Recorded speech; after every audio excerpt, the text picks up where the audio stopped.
Hello दोस्तों, नमस्कार। Investment intelligence इस चैनल में मैं आप सभी का दिल से स्वागत करता हूं। और आज की इस वीडियो में हम लोग कवर करने वाले हैं बोरोसिल रिन्यूएबल्स के बारे में, जो कि एक रिन्यूएबल एनर्जी सेक्टर में काम करने वाली कंपनी देखने को मिल जाती है और फ्यूचर ओरिएंटेड बिजनेस जो है ये देखने को मिलता है दोस्तों। तो आज के दिन कंपनी के जो है Q4 के रिजल्ट्स हमें देखने को मिले थे। तो चलिए हम लोग Q4 के रिजल्ट्स को कवर कर लेते हैं। तो आज की जो बोर्ड ऑफ मीटिंग देखने को मिली थी, तो कौन से डिसीजंस ऐसे जो बोर्ड ऑफ डायरेक्टर्स की तरफ से लिए गए। तो सबसे पहले audited financial statement and results को जो है बोर्ड ऑफ डायरेक्टर्स ने अप्रूवल दे दिया है। उसके बाद में सेकंड पॉइंट जो है दोस्तों, तो ये जो है फंड रेजिंग से रिलेटेड जो है अप्रूवल देखने को मिल रहा था, जिसको भी बोर्ड ने जो है अप्रूवल दे दिया है। सो दोस्तों, लगभग 500 करोड़ तक की अमाउंट का जो है फंड रेजिंग से रिलेटेड अप्रूवल देखने को मिल रहा था। तो अब जब चाहे कंपनी अब जो है 500 करोड़ तक का जो है फंड रेज कर सकती है थ्रू द, यानी किस वे से, तो qualified institutional placement, further public offer, उसके बाद में FCCBS और अदर मोड्स एज में भी परमिटेड, यानी कि अगर इनको और भी परमिशन मिलती है तो अदर मोड के थ्रू भी जो है कंपनी फंड रेज कर सकती है। उसके बाद में एक अपॉइंटमेंट से रिलेटेड थर्ड पॉइंट देखने को मिल रहा है। सो ये जो है redesignation of mister Ashok Jain as a non executive director. तो कंपनी के नॉन एग्जीक्यूटिव डायरेक्टर के पद के ऊपर जो है मिस्टर अशोक जैन का जो है रीडेजिग्नेशन किया जा चुका है दोस्तों। फोर्थ पॉइंट जो है सेक्रेटेरियल ऑडिटर का जो है अपॉइंटमेंट से रिलेटेड देखने को मिल रहा है। तो उनका भी अपॉइंटमेंट को आज के दिन कंपनी ने अप्रूवल दे दिया है। उसके बाद में देखेंगे कि कंपनी के एक्चुअल नंबर। सो उससे पहले मैं आपको बता देना चाहता हूँ दोस्तों कि कंपनी के जो नंबर्स है, इसमें आज जो है आपको एक और नई चीज़ सीखने को मिलने वाली है। सो वीडियो के बीच में जो है आपको मैं वो बता ही दूंगा। सो सबसे पहले देखेंगे कि कंपनी का प्रॉफिट वगैरह कैसा रहा है।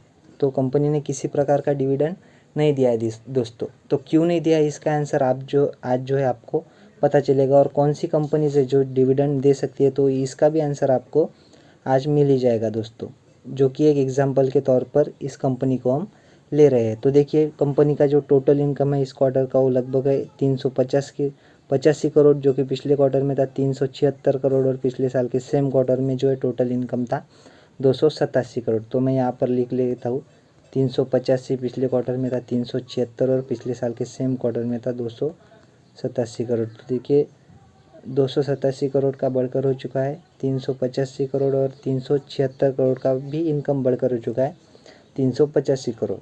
तो ओवरऑल जो है रिजल्ट क्या रहा दोस्तों, तो रिजल्ट ये रहा कि कंपनी का जो ईयर ऑन ईयर है एंड क्वार्टर ऑन क्वार्टर है, तो दोनों वेज से जो है कंपनी का प्रॉफिट बढ़ता हुआ ही देखने को मिल रहा है। तो सॉरी दोस्तों, प्रॉफिट बोल रहा हूँ, टोटल इनकम जो है बढ़ता हुआ देखने को मिल रहा है, जैसा कि आपने यहाँ पर देखा है। उसके बाद में हम देखेंगे कि इतना कमाने के लिए कंपनी ने खर्चे कितने किए। तो कंपनी के टोटल एक्सपेंसेस लगभग 403 करोड़। सो देखिए दोस्तों, यहाँ पर और यहाँ पर आपको जो है एक बात जो है आपने रिपोर्ट की होगी या फिर नोट की होगी कि देखिए कंपनी की इनकम कितनी देखने को मिल रही है, लगभग 385 करोड़, और कंपनी के खर्चे कितने, 403 करोड़। तो इससे आपने अंदाज़ा लगा लेना है कि इनकम से ज़्यादा जो है कंपनी के एक्सपेंसेस देखने को मिल रहे हैं। तो कंपनी में हमें प्रॉफिट मिलेगा या फिर लॉस। सो दोस्तों, डेफिनेटली जो है हमें कंपनी में लॉस ही देखने को मिल सकता है। तो ऐसा तो आपने अनुमान लेकर चलना चाहिए। सो सबसे पहले देखते हैं कि कंपनी के टोटल एक्सपेंसेस कितने हैं। तो देखिए इस क्वार्टर के एक्सपेंसेस है लगभग 403 करोड़, जो कि पिछले क्वार्टर में थे 408 करोड़, और पिछले साल के सेम क्वार्टर में थे 345 crore. So year on year and quarter on quarter company के जो खर्चे हैं, सॉरी दोस्तों, क्वार्टर ऑन क्वार्टर घटते हुए देखने को मिल रहे हैं, लेकिन ईयर ऑन ईयर जो है कंपनी के खर्चे हमें बढ़ते हुए देखने को मिल रहे हैं। उसके बाद में जो है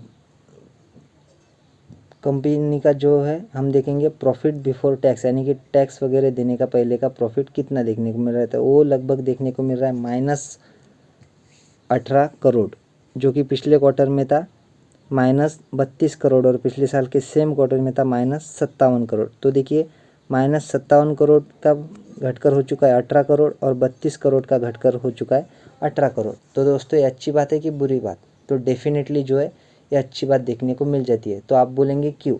सो देखिए दोस्तों, यहाँ पर आपको जो है माइनस में यानी कि निगेटिव में देखने को मिल रहा है कंपनी का जो भी प्रॉफिट बिफोर टैक्स है। सो देखिए ये लगातार कम होता हुआ देखने को मिल रहा है। कैसे? तो देखिए 57 करोड़ का प्रॉफिट जो है या फिर लॉस में थी कंपनी प्रॉफिट बिफोर टैक्स अगर देखें तो अभी सिर्फ 18 करोड़ के लॉस में देखने को मिल रही है। जो कि कंपनी पिछले क्वार्टर में 32 करोड़ के लॉस में थी, वो अभी 18 करोड़ के लॉस में देखने को मिल रही है। तो हालांकि कंपनी ने जो है अपना लॉस डेफिनेटली कम किया है दोस्तों। तो ये तो था प्रॉफिट बिफोर टैक्स। उसके बाद में बहुत सारे टैक्स के एडजस्टमेंट देखने को मिल जाते हैं। उसके बाद में मिलता है हमें प्रॉफिट फॉर द पीरियड और द ईयर, जो कि हमें यहाँ देखने को मिलेगा। देखिए loss profit for the year, for the period और द ईयर। सो कितना है कंपनी का टोटल लॉस? तो देखिए इस क्वार्टर में देखने को मिल रहा है 29 करोड़ का, जो कि पिछले क्वार्टर में था 30 करोड़ का और पिछले साल के सेम क्वार्टर में था, सॉरी दोस्तों, हाँ 29 करोड़ का इस क्वार्टर में, पिछले क्वार्टर में देखने को मिल रहा था 30 करोड़ का और पिछले साल के सेम क्वार्टर में देखने को मिल रहा था 53 करोड़ का। तो देखिए 53 करोड़ का लॉस जो है घटकर हो चुका है 29 करोड़ और 30 करोड़ का लॉस घटकर हो चुका है लगभग 29 करोड़। सो रिजल्ट अच्छा है कि बुरा है? सो दोस्तों डेफिनेटली रिजल्ट जो है अच्छे देखने को मिल रहे हैं, क्योंकि यहाँ पर भी कंपनी ने अपने लॉस को लगातार कम किया है और कंपनी जो है प्रॉफिट में आने का जो है फुल ट्राई कर रही है।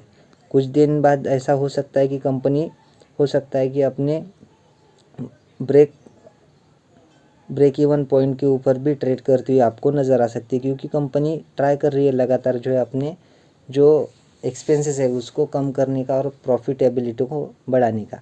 उसके बाद में ईपीएस भी आपको माइनस में देखने को मिलेगा। इस क्वार्टर का ईपीएस जो है 1.53 रुपीज़ का देखने को मिल रहा है, जो कि पिछले क्वार्टर में था -2.5 का। सॉरी दोस्तों, ये भी -1.53 है और पिछले साल के सेम क्वार्टर में था -3.5 का ईपीएस। तो -3.5 का ईपीएस जो है बढ़कर हो चुका है 1.53 माइनस में, और नेगेटिव 2.5 का जो है हो चुका है बढ़कर -1.53। सो डेफिनेटली मैं इसको बिल्कुल भी बुरे रिजल्ट्स नहीं कहूँगा दोस्तों, क्योंकि ये फ्यूचर ओरिएंटेड जो है कंपनी देखने को मिल जाती है और फ्यूचर ओरिएंटेड बिजनेस में काम करती है। तो कंपनी के रिजल्ट जो है वो बहुत ही गुड देखने को मिल रहे हैं मेरे हिसाब से तो। सो बात रही अगर कंपनी के लॉसेस की, तो कंपनी ने जो है लगातार अपने लॉसेस को रिकवर किया है और फ्यूचर में भी कंपनी करने का ट्राई कर रही है। तो ये जो हमने रिजल्ट देखे तो उसके ऊपर से हमें पता चल रहा है दोस्तों। सो हम आते हैं अभी डिविडेंड के पॉइंट के ऊपर। सो देखिए कौन सी कंपनीज डिविडेंड देती है। आज तक हमने जितनी भी कंपनीज देखी तो वो सभी प्रॉफिटेबल देखने को मिल रही थी। तो इस वजह से जो है कंपनी प्रॉफिट में से अपने प्रॉफिट को ही डिविडेंड के तौर पर देती है। तो यहाँ पर जो है कंपनी ने डिविडेंड क्यों नहीं दिया है दोस्तों? तो कंपनी जो है लगातार लॉसेस करती हुई देखने को मिल रही है। तो कंपनी के पास में अगर प्रॉफिट ही नहीं बचेगा तो उसमें से कंपनी डिविडेंड कैसे देगी? क्योंकि डिविडेंड जो होता है वो प्रॉफिट का जो कुछ शेयर होता है तो वो जो है आपको, या फिर कुछ पार्ट होता है वो आपको डिविडेंड के फॉर्म में देती है कंपनी। लेकिन कंपनी अगर प्रॉफिट ही नहीं कमा रही है तो कंपनी डिविडेंड कहाँ से देगी?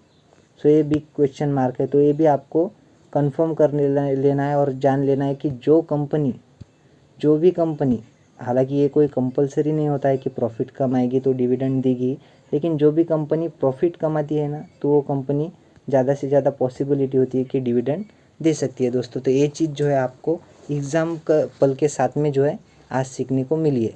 सो आशा करता हूँ दोस्तों ये जो नई चीज़ आपको सीखने को मिली है तो ये आपको अच्छी लगी होगी, और वीडियो भी आपको अगर अच्छी लगी हो तो वीडियो को लाइक और चैनल को सब्सक्राइब कर देना। मिलते हैं नेक्स्ट वीडियो में, तब तक के लिए धन्यवाद, बाय बाय।